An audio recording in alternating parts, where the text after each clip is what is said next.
Mr. Sawblade Head, drummer, artist, audio engineer, and fabricator. I create inspirational, one-of-a-kind, functional works of art. Bold, beautiful, badass designs featured in homes, businesses, and concert stages around the world with some of music's biggest stars. From concept to conversation piece to live in concert. Take a peek behind the curtain and witness the madness that is Sawblade Head Designs.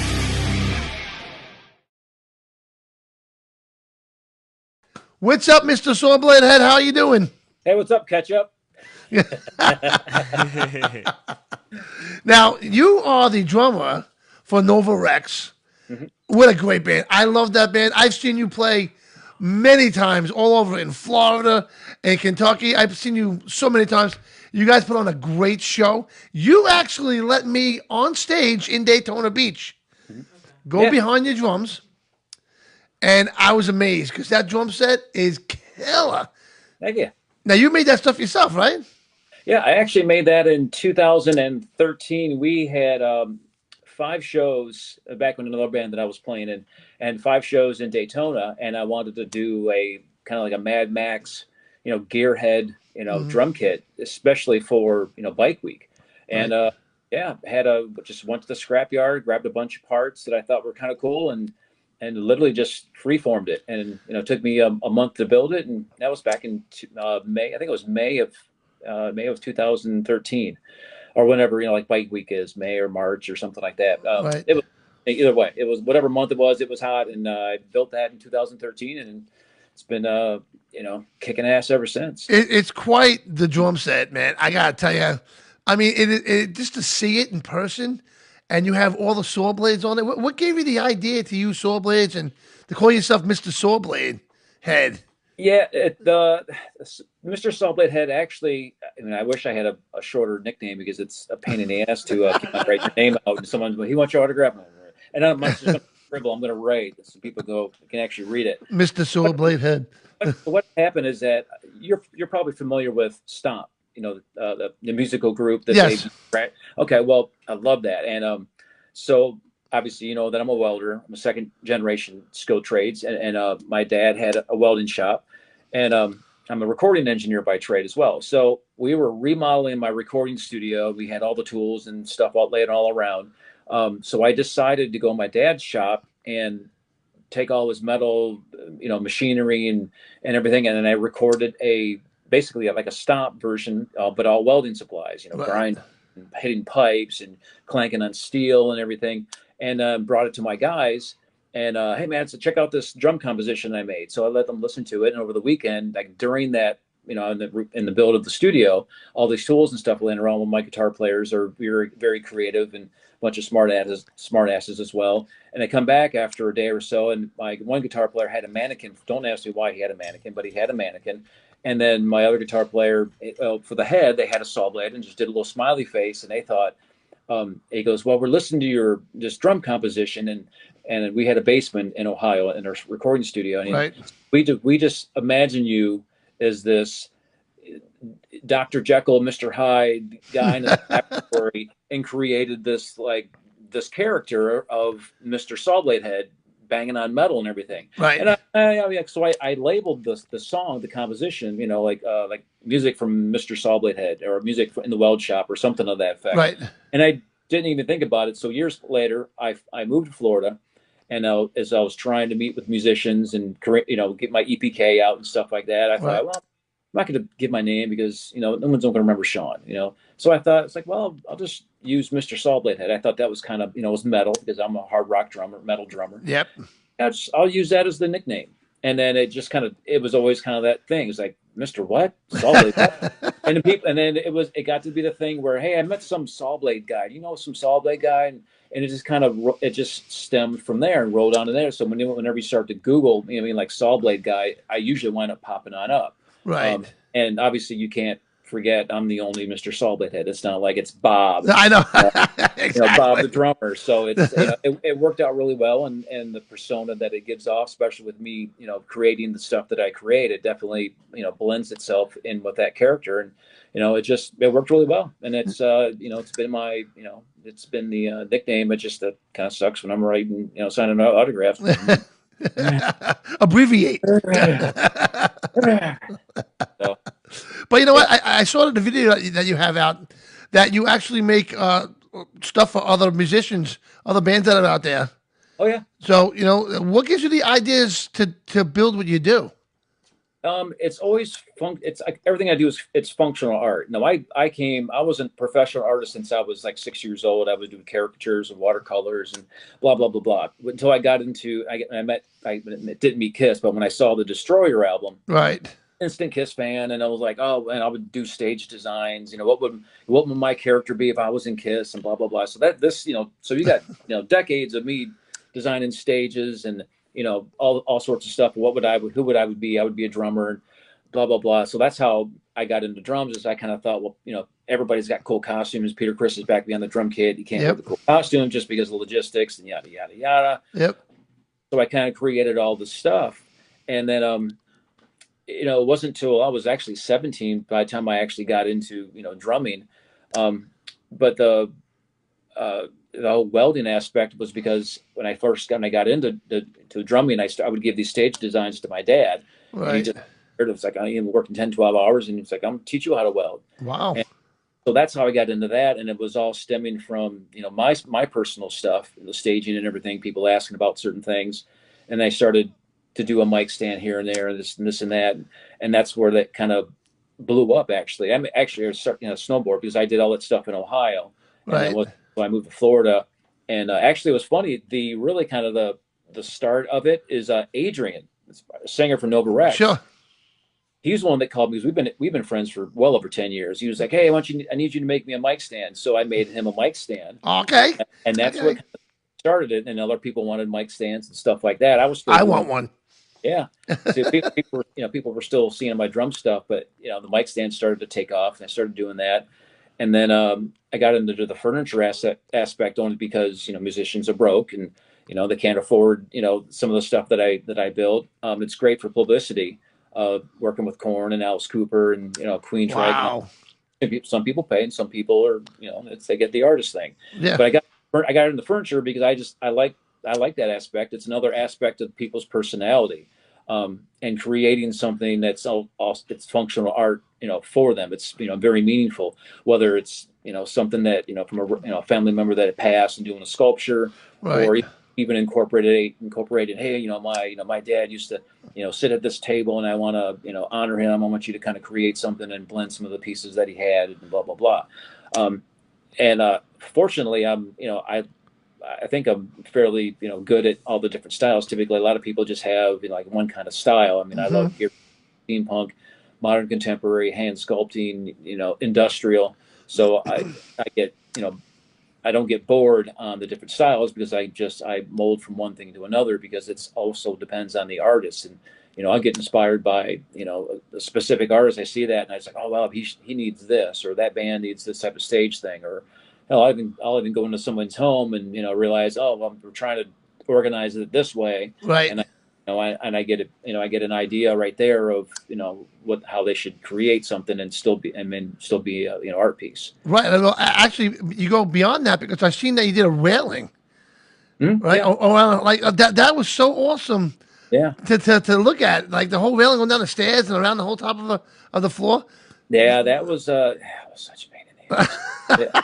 No, I mean, it was so tedious. I did have a friend from another fabricating company help me on because there were so many pickets, and she helped me with the one, like the one portion of it, and there were so many other portions of it. But yeah, that one was.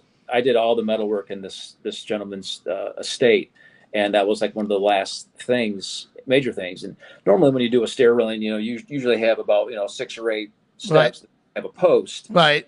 I just didn't want that because that wasn't part of the design that I was going for. Every picket needed to be on each step. Well, every step wasn't exactly. So every step was an 8, 3/16, taller, lower, shorter, whatever.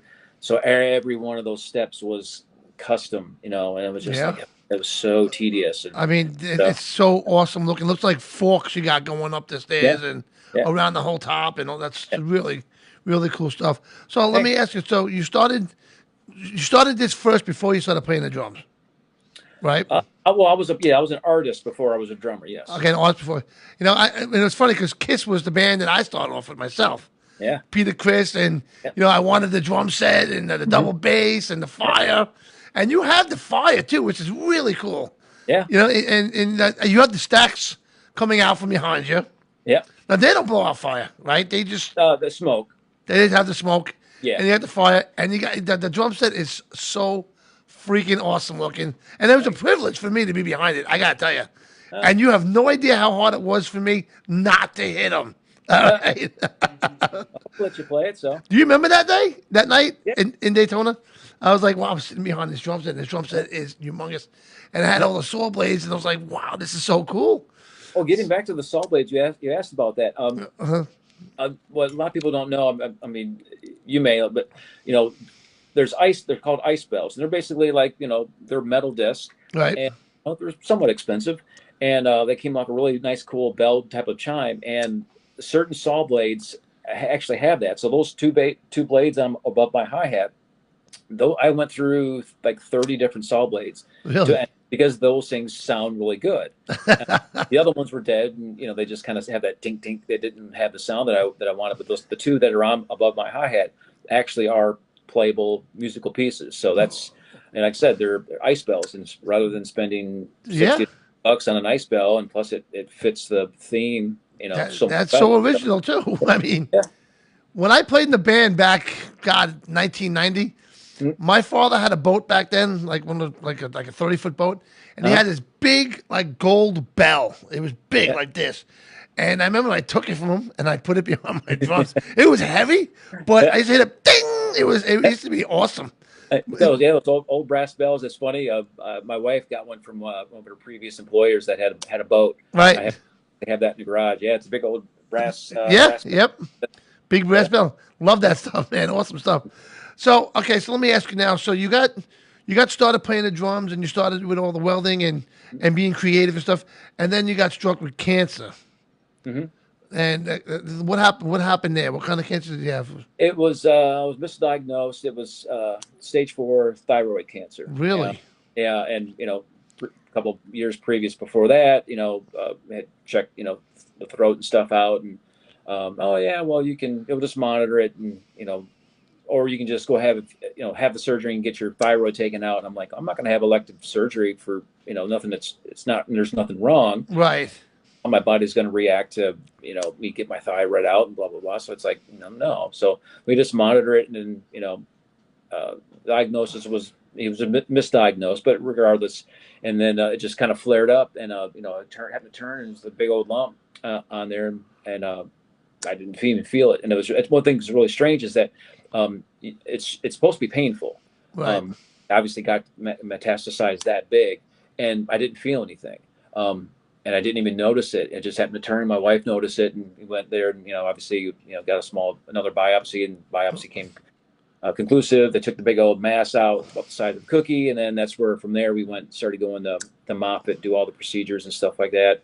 What was I wasn't too overly concerned. I was obviously, but because my dad had passed away from cancer, and he was in pain for years. So right. and I was like, seeing him go through that, I wasn't even a tenth of the stuff that I was dealing with. I didn't have the pain and going through the years of all the chemo and stuff like that. So it's just like what do I have to do? We have to have surgery. I need to go for physical therapy. We got to do this and got to do that. All right, fine. I just had a goal. I could do other things while I'm kind of down. The biggest concern was the fact that since they had a tear, they cut me from like a Pez from here to here. Wow. Deeper, because there was over 100 tumors throughout my my neck, my shoulders. My biggest concern was they were saying it's really likely that you're going to have so much nerve damage that you're not going to have I wouldn't have mobility, so I wouldn't be able to really play drums anymore. Wow. That was the biggest concern. And my wife, after she went to the surgeon, and was like, "Hey, this is how he plays. This is do what you can." That's the reason why she sliced me, wider, just to go in and get all that out. It was like a 10-hour surgery. Wow. And I did 2.5 months of physical therapy, and I just had a goal to, after that 2 months, we had a show scheduled, and I'm like, I already missed a couple shows, and I mean, actually a week after my surgery, I was just like, I could have played this one show and had a fill in and just like, I could have probably played, but I probably would have done so much more damage to. Probably. So it's just like, yeah. So, but yeah, 2.5 months at physical therapy, and I went out and started playing again, and just haven't stopped since. I do have nerve damage, through here and here. It's kind of numb. It's almost like when your foot falls asleep and it starts to pick up. But hey, Were you playing with Nova Rex back then, or? I, I think I was just got the gig at that time, so it was shortly after that. Okay. Yeah. Now, how did that all come together with Nova Rex? They were a band from back in the '80s, Yeah. and then then the '90s came, and the 2000s, and then now I think they're hotter now than ever. Yeah. Well, you guys are hotter now than ever. You guys are everywhere, and I see you guys did that show with the pool, Insane Pools. Oh yeah. That's awesome. Yeah. Yeah. Kenny's was a marketing mastermind, and Kenny, yeah. done that a few years ago. He knows the people in St. Paul's, and they had done it, and literally they got like 2 seconds on like the tail end of the credits and so forth. So right. They were just so happened, everything just kind of lined up, and John called Kenny and said, "Hey man, we just did this killer guitar shaped pool, and blah blah blah. You guys need to come on." Or so we just lined it all up. It was just everything aligned, and it was gorgeous pool, super nice. Yeah. I mean, the fact that we let us come on over and shoot off a bunch of fire and and play on the pool. It was awesome. So I want to say it's supposed to air in like July, but I'm not positive when it's supposed to. But I know that they're really working on to get it out pretty soon. So that's pretty cool because we're definitely going to share that on the show here, no doubt. But the band's doing great, man. You guys are everywhere. Yeah. And it's funny because I actually was friends with Greg back, like I know Greg for like almost 10 years now. Okay. Because he lived in New York. Yeah. And he was actually at my house for Christmas parties that we've had. I got pictures of him with the Christmas hat on. If you want them. To the cost. but no, he's a great guy. Yeah. And when me and my wife went to Bike Week one year, you guys were playing at the Full Moon, I believe. Okay.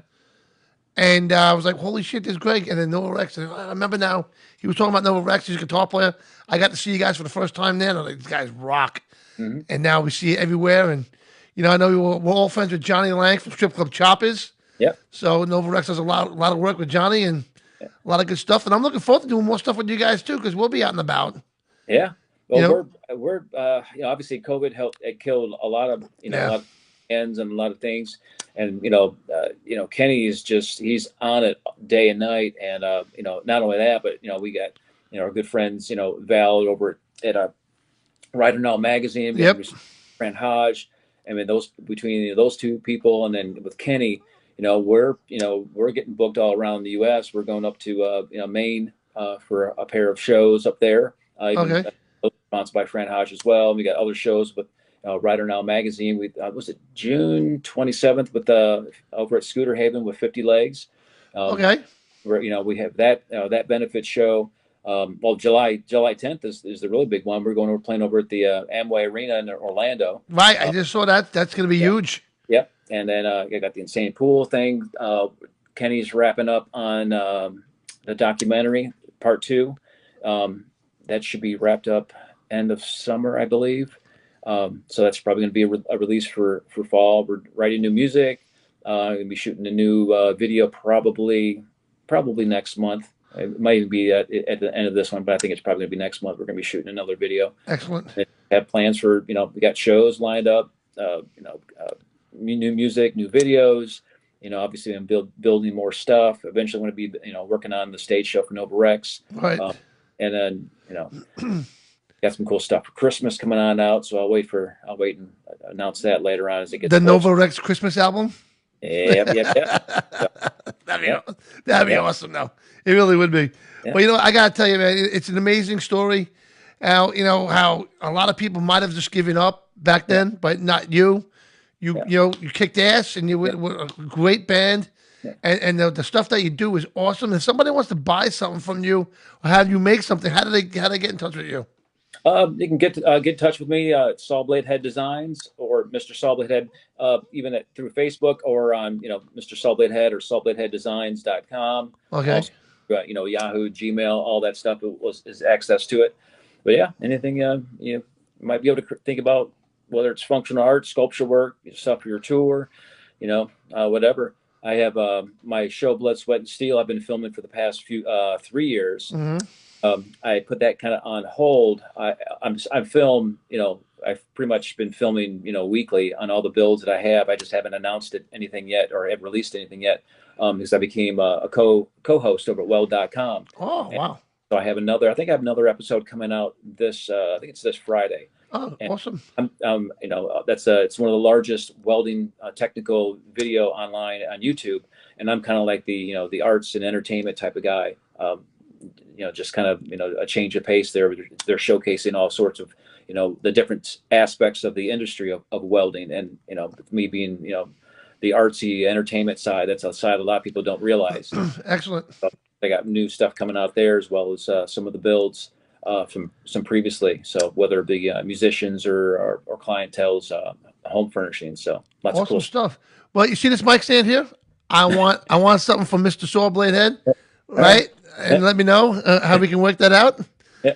Because I would love to have something here. Oh, I got my skull guy. Yeah. He's been with me from day one. So See what I see right there. It's not the mic stand, because that's, for me, that's not the focal point. What I would need, you would need a cool signage behind you. What do you mean? Like, you need a cool. We need to get you a cool sign behind you. Yes. Instead of the mic stand, because that's what I see. Just when I'm seeing it right now in the picture. Okay. It's a green screen. Need something cool. That's a green screen. Yeah, I know it's a green screen, but hey, we'll still need studio happening. So hey, if you have a logo for what you do, I can put that up behind me also. There you go. That'd be great. All right. Yeah. Well, Mr. Sawblade Head, it was an honor to have you on the show with us today. Oh, it's a pleasure. Thank you. And I'm looking forward to doing more with you and more Nova Rex. All right. And everybody check out Mr. Sawblade Head. Did you have a separate Facebook page for that, or?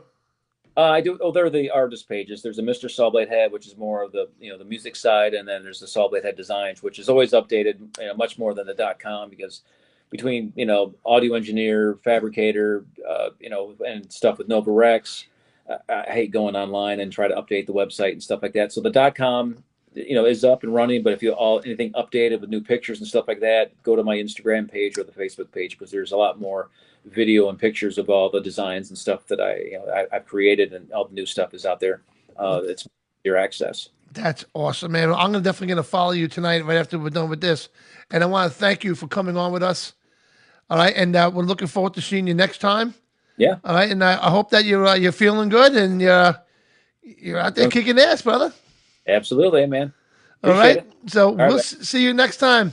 Mr. Sawblade Head. Check him out. Take care now, buddy. Hey, man. You too.